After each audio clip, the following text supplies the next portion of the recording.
Oke, selamat datang buat rekan-rekan mahasiswa.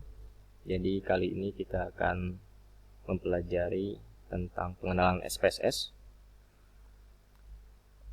SPSS pada awal perkembangannya merupakan kepanjangan dari Statistical Package for Social Science, di mana banyak membantu memecahkan masalah dalam bidang-bidang sosial. Namun karena fleksibilitas yang dimiliki, SPSS mengantisipasi kebutuhan konsumen dalam analisis sehingga kegunaannya tidak terbatas hanya untuk menganalisis penelitian sosial, namun bisa juga di luar ilmu sosial, sehingga kepanjangan SPSS yang sebelumnya tadi adalah Statistical Package for Social Science dirubah menjadi Statistical Product and Service Solution yang disingkat sebagai SPSS. Nah, ini adalah tampilan pada SPSS. Jadi terdapat dua editor, yaitu data view dan variable view. Nah, pada data view itu adalah menampilkan data yang akan kita inputkan di sana, sedangkan pada variable view itu adalah tampilan variabelnya, karakteristik dari variabel-variabel yang akan kita gunakan. Nah, pada SPSS saya menyarankan kalian bila datanya cukup besar, lebih baik kalian menginputnya pada Excel, kemudian kalian bisa untuk mengimportnya pada SPSS dibandingkan kalian harus mengetik secara langsung pada SPSS jika datanya besar ya, atau datanya cukup banyak sekali, seperti itu. Nah, pada variable view itu terdiri dari beberapa informasi lagi. Jadi ada name di sini, yaitu nama variabel, kemudian ada tipe atau jenis data, kemudian lebar kolom, desimal, label, value, missing, column, align, dan measure. Kita akan jelaskan satu persatu. Pada name atau nama variabel, itu karakter pertama harus huruf. Jadi tidak boleh pakai angka, simbol, tidak boleh menggunakan tanda seru, tanda tanya, koma, bintang, dan spasi seperti itu pada penamaan variabel ya, name tadi. Kemudian tidak boleh diakhiri dengan tanda titik, tidak boleh sama dalam hal ini dengan variabel lainnya. Selanjutnya tidak membedakan huruf besar dan kecil, artinya ketika kalian menggunakan huruf besar nanti akan otomatis dia menjadi huruf kecil seperti itu, jadi tidak membedakan. Kemudian juga tidak boleh menggunakan kata-kata berikut, yaitu all, and, by, dan seterusnya seperti itu. Kemudian untuk tipe data variabel di sini kalian bisa klik pada variabel tipe. Di situ ada pilihannya yaitu numerik, koma, dot, scientific, date, dollar, custom currency maupun string. Nah, bila dia angka secara default atau standar, maka kita menggunakan yang numerik seperti itu. Kalau berupa karakter ataupun berupa huruf biasanya menggunakan string. Nah, di sini juga ada lebar dari datanya, kemudian decimal place-nya, berapa angka di belakang koma. Secara default adalah lebar adalah 8 dan decimal place-nya adalah 2. Seperti itu. Nah, misalnya kita menggunakan datanya adalah miliar, seperti itu. Nah, ini tidak akan masuk ke dalam SPSS karena dia akan terpotong. Karena kalau 1 miliar misalnya, 1 miliar kan dia 9 digit ya, atau 9 angka. Sedangkan di sini secara default adalah digit adalah 8. Sehingga kalau kalian menggunakan yang miliar lebih dari 8 digit, artinya kalian harus menyeting lebar dari data tersebut. Kemudian decimal place di sini secara default adalah 2. Nah, misalnya tidak ingin menggunakan decimal place, berarti kalian tuliskan 0, atau kalian juga bisa membuat lebih rinci, misalnya decimal place-nya menjadi 4 angka di belakang koma atau 6 angka di belakang koma dan sebagainya seperti itu. Kemudian untuk bagian value, nah ini adalah digunakan untuk data tipe kualitatif yang dilakukan kategorisasi. Misalnya, kita kan dalam menginput di Excel itu dalam bentuk angka ya. Misalnya jenis kelamin, kita inputnya adalah 1 laki-laki, 2 perempuan, seperti itu ya. Nah, sehingga lebih baik kita juga mendefinisikan bagian value label, seperti itu. Dengan kita menginputkan kita klik bagian value label, kemudian kita masukkan value-nya 1, di mana labelnya adalah laki-laki. Kemudian kita add. Selanjutnya kita lanjutkan lagi 2 dengan labelnya adalah perempuan. Kemudian kita add. Nah, bila ada kesalahan tinggal kalian pilih, kemudian kalian bisa pilih rubah seperti itu ya. Kemudian oke. Sehingga nanti tampilannya pada output yang akan keluar adalah laki-laki dan perempuan, bukan angka lagi. atau kategorisasi lagi seperti itu. Jadi hal ini juga sangat diperlukan untuk bagian value. Kemudian import data ke dalam SPSS. Nah, ini contoh datanya, kita Excel-nya ya. Jadi situ ada NIK, cabang lokasi, jenis kelamin, usia, range usia, glukosa, dan seterusnya seperti itu. Ini datanya akan kita import ke dalam SPSS. Nah, untuk import data dari Excel, kita bisa memilih menu file, open, kemudian data. Kemudian kita pilih directory file kita berada di mana. Kemudian pada file of type, kalian pilih adalah Excel. Di situ ada ekstensi XLS, XLSX maupun XLSM di situ ya. Kemudian baru kita pilih file yang akan kita gunakan. Setelah itu kita open seperti itu. Nah, kemudian selanjutnya, jika pada Excel sudah terdapat nama variabel pada baris pertama, tadi kita sudah ada ya nama variabelnya. Kalau kita lihat di sini ada baris pertama ya, sudah ada nama variabelnya. Maka di sini sudah secara otomatis tercentang bagian read variable names from the first row of data seperti itu.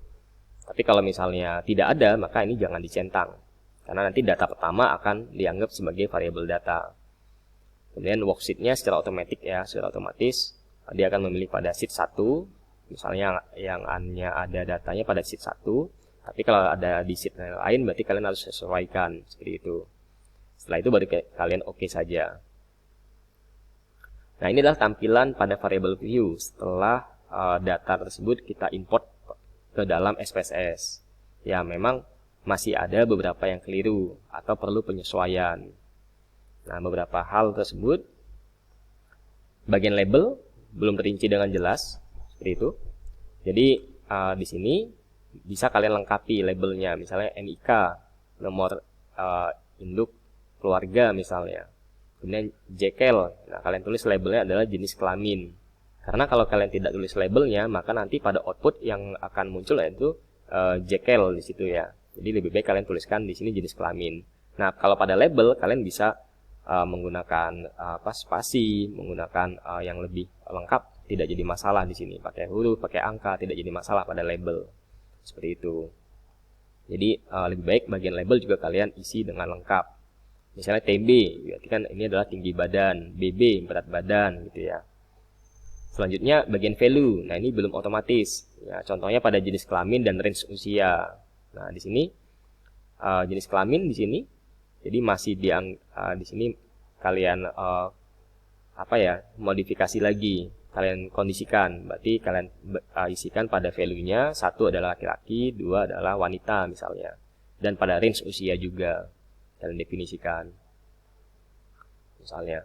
Kemudian pada cabang lokasi di sini terinput berupa tipe string. Nah, di sini penanganan dilakukan coding terlebih dahulu di Excel untuk cabang lokasi menggunakan angka bukan huruf, karena nanti akan terkendala pada proses analisisnya kalau kita tidak menanganinya. Tapi bisa juga kalian melakukan record into different variable pada menu transform nantinya, jadi merubah karakter menjadi kategorisasi seperti itu. Kita recording ya. Nah, ini contohnya. Contohnya kita pilih cabang lokasi. Jadi ada menunya ya pada menu transform record into different variable. Kalian pilih cabang lokasi seperti itu. Dan pada bagian output kalian masukkan variabelnya, kode cap pada name dan kode cabang pada labelnya. Dan sini kan kode cap ini kan tidak boleh pakai spasi ya. Gitu. Kemudian pilih all and new value. Dan lakukan kategorisasi sesuai gambar ini. Jadi kita kodekan, misalnya Banyuwangi kodenya adalah 1, Jember adalah 2, 3 adalah Kediri, dan seterusnya. Nah, kemudian kita continue dan Nanti akan muncul pada data view variabel baru yaitu kode cap. Seperti itu. Nah, selanjutnya kita akan melakukan analisis dan eksplorasi data. Seperti itu. Nah, di sini kita akan melakukan statistik deskriptif. Di sini ada beberapa pilihan ya. Ada frekuensi, itu adalah ringkasan statistik untuk jenis data kualitatif. Kemudian ada menu deskriptif untuk data jenis kuantitatif. Kemudian ada explore, kita akan meringkas statistika untuk kombinasi data kuantitatif dan kualitatif. Dan cross tabulation untuk ringkasan statistika kombinasi data kualitatif dan kualitatif. Jadi ada perbedaan untuk 4 menu pada deskriptif statistik ini, seperti itu. Jangan sampai salah dalam penggunaannya. Nah, sebagai contoh pada frekuensi, maka tadi kan pada frekuensi kita menggunakan data kualitatif, maka kalian masukkan yang jenis kelamin dan cabang lokasi, jangan yang lain, seperti itu, karena nanti akan menjadi keliru dalam outputnya. Kemudian di sini juga ada menu chart. Nah, kalian bisa pilih kalian ingin menampilkan berupa diagram batang, diagram lingkaran, kemudian nilai chartnya dalam bentuk frekuensi atau dalam bentuk persentase, seperti itu. Kemudian, nah ini adalah outputnya ya. Jadi kita punya outputnya. Jadi ada Banyuwangi berapa frekuensinya, berapa persen, seperti itu. Nah ini berarti valid persennya artinya tidak ada data missing atau tidak ada data yang hilang. Dan kumulatif persen adalah 14%. Kemudian Jember, berarti kumulatif persennya adalah 14 ditambah 11,5 menjadi 25,5. Sedangkan ini adalah untuk jenis kelamin. Jadi kita bisa tahu bahwa yang 0 itu adalah 148. Dan yang 1 adalah 201. Nah, dalam hal ini 0 dan 1-nya belum dilakukan value label. Sehingga outputnya masih 0 dan 1. Tapi kalau sudah dilakukan value label, maka nanti akan muncul perempuan dan laki-laki. Seperti itu. Dan ini adalah diagram batangnya. Untuk cabang lokasi dan jenis kelamin. Sehingga kita bisa tahu jenis kelamin yang kodenya 1 itu lebih besar dibandingkan jenis kelamin kodenya adalah 0. Nah, selanjutnya untuk deskriptif, ini untuk data kuantitatif, berarti kita bisa masukkan terkait usia, glukosa, tinggi badan, berat badan, dan sebagainya. Nah, pada option kalian bisa memilih pilihan, misalnya kalian ingin mencari tahu rata-rata, standar deviasi, minimum, maksimum, dan lain sebagainya. Nah, ini adalah outputnya. Nah, ini akan menjadi salah ketika kalian menggunakan data kualitatif. Misalnya kalian menggunakan data jenis kelamin. Nah, kan jenis kelamin di sini minimumnya adalah 0, maksimum adalah 1. Rata-ratanya 0,58. Nah, sedangkan untuk data kualitatif itu tidak ada rata-rata. Artinya kalau 0,58 masuknya mana? Apakah perempuan atau laki-laki? Kan tidak jelas. Sehingga akan menjadi salah ketika kalian memasukkan variabel jenis kelamin ke dalam menu deskriptif gitu ya. Nah, sehingga dalam hal ini software itu hanya melakukan perintah saja. Sehingga dalam analisis datanya itu tetap user atau pengguna yang lebih memahami. Nah, kemudian yang benar nih ya, ini adalah variabel usia, glukosa, tinggi badan, dan berat badan. Sehingga dalam hal ini kita bisa tahu tinggi badan yang terpendek yaitu 145 dan tertinggi yaitu 181, di mana rata-rata tinggi badan yaitu 162 dari 349 orang yang kita teliti. Kemudian berat badan rata-rata adalah 66,72 dan seterusnya. Nah, ini adalah kemudian explore, berarti kan data kuantitatif dikombinasikan dengan data kualitatif. Misalnya kita ingin melihat dalam hal ini adalah usia, glukosa, tinggi badan, dan berat badan dengan faktor listnya yaitu jenis kelamin dan cabang, seperti itu. Nah, dalam hal ini kita juga bisa melihat box plotnya, steam and leaf, histogram, maupun normality plot with test. Nah, ini adalah hasilnya. Jadi kita bisa tahu nih usia untuk tiap cabang lokasi itu bagaimana, berapa banyak datanya gitu ya. Nah, ini adalah tes normality-nya. Jadi kita bisa tahu mana yang normal atau tidak. Ini nanti ada di materi selain ini ya. Jadi kita ada masuk ke dalam materi uji normalitas seperti itu. Saya tidak menjelaskan lebih lanjut di sini. Nah, kemudian ini jadi kita bisa tahu usia itu ada 148, yang 0 dan yang 1 kode 1 adalah 201.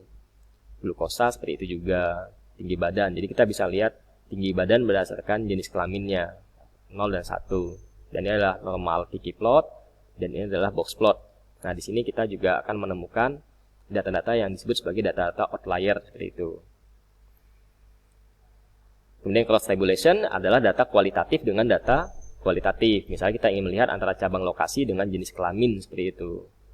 Nah, di sini kita bisa cek. Jadi Banyuwangi jenis kelamin 0 itu ada 17 data.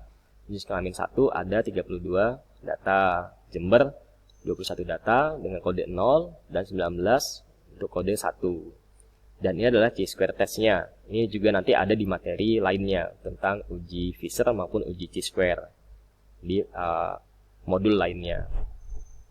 Nah, mungkin itu saja dari saya. Terima kasih.